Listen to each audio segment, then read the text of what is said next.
Alhamdulillah sehat luar biasa Pak. Kemarin mendengar Bu Ami mau melakukan coaching ya hari ini? Iya Pak, betul Pak. Baik, jadi saya mau mengajukan pertanyaan.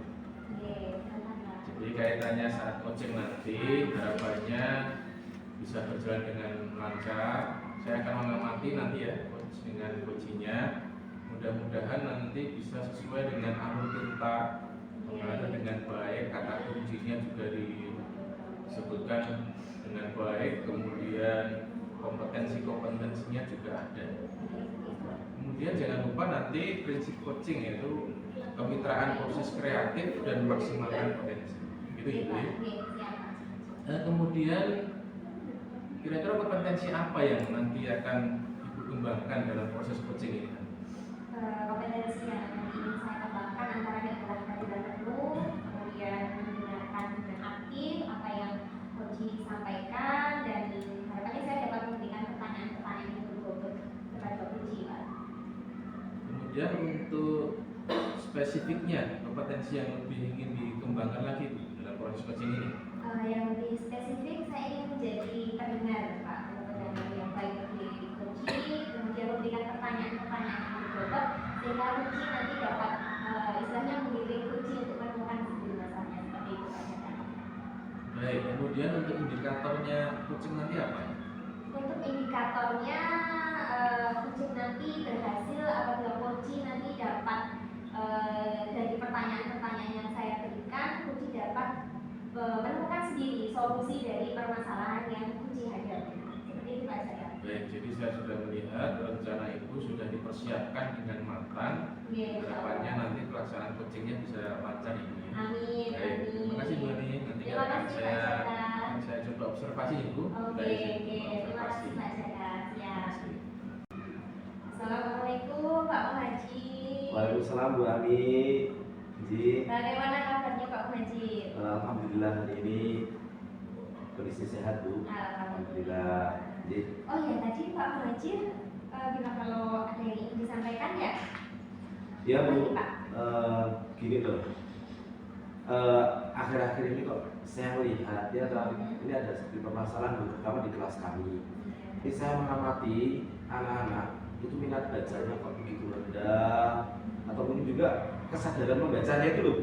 Dalam kesadaran membacanya itu anak-anak pas semakin kesini pas semakin rendah gitu loh. Itu masalahnya. Jadi minat baca anak-anak sekarang itu rendah ya Pak ya? Iya Bu, betul sekali. Nah, kita akan berbincang-bincang nih. Hal apa yang Pak Muhaji harapkan dari perbincangan kita hari ini? Gini Bu, dari yang saya sampaikan tadi, kalau kita melihat anak-anak kan permasalahannya membacanya kan kurang, minat bacanya tidak ada sama sekali. Nah tentu ini menjadi permasalahan bagi saya. Nah, ini saya ingin dari obrolan kita ini nanti bagaimana caranya kita menemukan solusi supaya minat baca anak-anak itu bukan lagi rendah tapi sudah meningkat. Anak-anak itu membaca tidak lagi disuruh oleh guru. Jadi anak-anak itu membaca pergi ke perpus itu atas kemauannya sendiri, membaca juga atas kemauannya sendiri. Nah, bagian akhir-akhir ini kan mereka pergi ke perpus itu kalau ada tugas dari guru baru mereka pergi ke perpus, membaca di perpus, dan juga anak-anak itu kan sekarang mereka baru mau membaca kalau ada tugas dari guru. Anak-anak baca buku ini, nah baru mereka mau membacanya Bu. Itu. Nah, ini nih menurut Pak Muhaji, anak itu atau murid kita itu dikatakan sudah tumbuh minat bacanya itu seperti apa Pak? Oke, tentu anak-anak bisa tumbuh bacanya itu meningkat tanpa ada paksaan dari kita, tanpa ada arahan dari kita, betul mengalir. Iya, nah anak-anak bisa langsung ya toh. Mereka mungkin pas jam kosong atau mungkin ada di sela-sela jam sebelum pembelajaran terakhir, anak-anak bisa membaca, atau mungkin saat istirahat anak-anak bisa pergi ke perpustakaan untuk, atau mungkin juga pergi ke pojok kelas ya toh, membaca buku yang sudah disediakan ada di kelas tersebut. Nah itu mungkin bisa jadi patokan kita bahwa tumbuh minat baca anak itu yang seperti itu yang kita inginkan. Lalu nih Pak, rencana Pak Muhaji untuk mewujudkan itu bagaimana Pak? Rencana saya gini Bu, melihat anak yang sudah mengkhawatirkan terkait dengan minat baca tersebut, saya kok membuat rencana begini, ingin membuat perpustakaan digital yang ada di sekolah kita agar siswa dapat mengunjungi perpustakaan itu kapan saja via online. Jadi anak-anak tidak perlu secara fisik datang ke sekolahan, mengunjungi ruangan perpus, itu tidak perlu. Dan nanti juga mungkin gini Bu, kita menyediakan juga game-game edukasi yang ada di dalam aplikasi tersebut, dan juga menyediakan buku-buku dengan desain yang sangat menarik. Atau mungkin juga yang kedua Ibu, kita melakukan workshop atau pelatihan kepada siswa agar siswa itu bisa meningkatkan minat bacanya secara baik itu.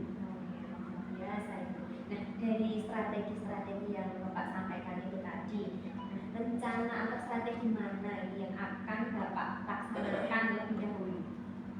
Saya kalau bercenderung ke yang ini, ke perpustakaan digital dulu ya. Yang pertama dulu, jadi saya rasa ini anak lebih efektif ke anaknya ya. Anak lebih tertarik karena sekarang kan sudah banyak game-game online gitu ya. Siapa tahu dengan adanya perpustakaan digital, anak-anak lebih tertarik lagi untuk bukan hanya bermain game tapi terus digunakan, tapi juga membuka aplikasi perpus yang kita buat itu. Itu mungkin saya lebih tertarik ke sana. Luar biasa sekali itu Pak, strateginya sangat menarik dan keren. Nah, dari strategi yang sudah luar biasa tadi nih, kira-kira siapa yang menurut Pak Muhadjir ini mau dilibatkan dalam eksekusi rencana ini Pak? Oke. Tentu kita tidak bisa berjalan sendiri ya Bu, ya, karena saya juga kurang begitu mahir. Untuk yang akan melibatkan adalah teman-teman yang ada di perpustakaan atau pustakawan, kemudian ahli IT yang dapat membuat aplikasi tersebut, serta mungkin juga nanti kita akan berkolaborasi dengan Perpusda atau perpustakaan daerah. Kita gandeng bersama bagaimana caranya agar aplikasi digital terkait dengan perpustakaan sekolah kita itu bisa berjalan dengan baik itu. Luar biasa, itu rencananya sepertinya sudah sangat matang sekali ya Pak. Iya, Tinggal insya Allah eksekusi saja ya. Iya. Nah ini berarti Pak Muhadjir sudah sudah matang, tinggal eksekusi ya Pak ya. Iya. Nah sebenarnya dari percakapan kita ini tadi apa yang sudah Pak Muhadjir dapatkan Pak? Ya, alhamdulillah dari percakapan ini tadi Bu, tadinya saya kan di awal sebagaimana saya bincang dengan Ibu Ami tadi kan bingung ya, bagaimana permasalahannya untuk mengatasi anak-anak ini, minat baca mereka yang sudah mengkhawatirkan tidak lagi seperti dulu. Nah, dengan perbincangan kita ini tadi kan alhamdulillah sudah tercerahkan ya, sudah ada sedikit solusi tadi terkait strategi apa yang kita lakukan untuk menumbuhkan minat baca bagi anak-anak kita itu. Jadi intinya Bapak sudah menemukan solusi dari permasalahan atau kebingungan Bapak tadi ya? Iya, betul Bu. Ya. Baiklah, kita lain kali kita ngobrol-ngobrol lagi ya Pak. Siap Ibu. Tunggu realisasi dari rencana yang luar biasa tadi. Kemudian minggu depan atau kapan kalau sudah terrealisasi kita ngobrol-ngobrol lagi. Seperti itu ya Pak ya. Mudah-mudahan berhasil, semuanya lancar. Amin. Terima kasih Bu ya, karena sudah meluangkan waktunya untuk bincang-bincang kita dan juga sudah membantu saya. Sama-sama Pak Muhadjir. Ya, kalau gitu saya pamit dulu ya Pak. Mau kembali ke kelas itu. Mohon Pak Muhadjir. Terima kasih. Baik Bu Ami, tadi sudah saya observasi pertanyaan Bu Ami dalam hal coaching tadi. Menurut saya sudah berjalan lancar. Kalau menurut Bu Ami sendiri bagaimana?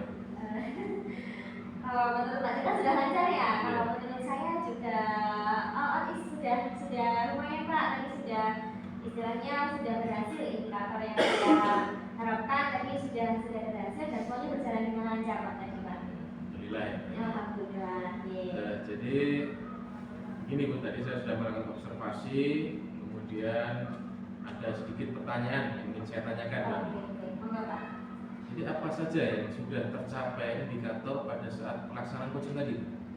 Pada saat coaching tadi saya sudah menggunakan alur TIRTA ya Pak, yaitu menanyakan tujuan, melakukan identifikasi, kemudian menanyakan rencana dan tanggung jawab dari coaching. Kemudian saya tadi juga sudah berusaha hadir penuh, mendengarkan dengan baik, kemudian memberikan pertanyaan-pertanyaan yang berbobot kepada coaching. Seperti itu Pak. Dari obrolan tadi juga coaching bisa menemukan sendiri solusi dari masalah yang dihadapi oleh coaching. Seperti itu Pak.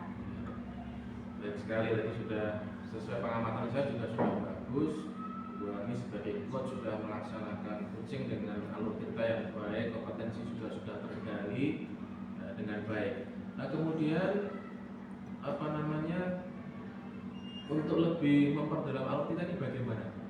Selanjutnya setelah melakukan coaching ini. Oh ya, untuk selanjutnya Pak, ini kan istilahnya saya baru belajar nih melakukan coaching, dan ternyata coaching ini dampaknya sangat baik. Istilahnya biar kita tidak menggurui rekan kita seperti itu. Nah, kedepannya saya akan lebih belajar lagi tentang prinsip-prinsip dan teknik coaching, sehingga coaching yang saya lakukan sesuai dengan alur-alur kita seperti itu, dan dapat mengembangkan kompetensi saya dalam melakukan coaching. Seperti itu Pak Jaka katanya. Bagus sekali dan caranya. Mudah-mudahan setelah ini problemnya juga lebih baik lagi.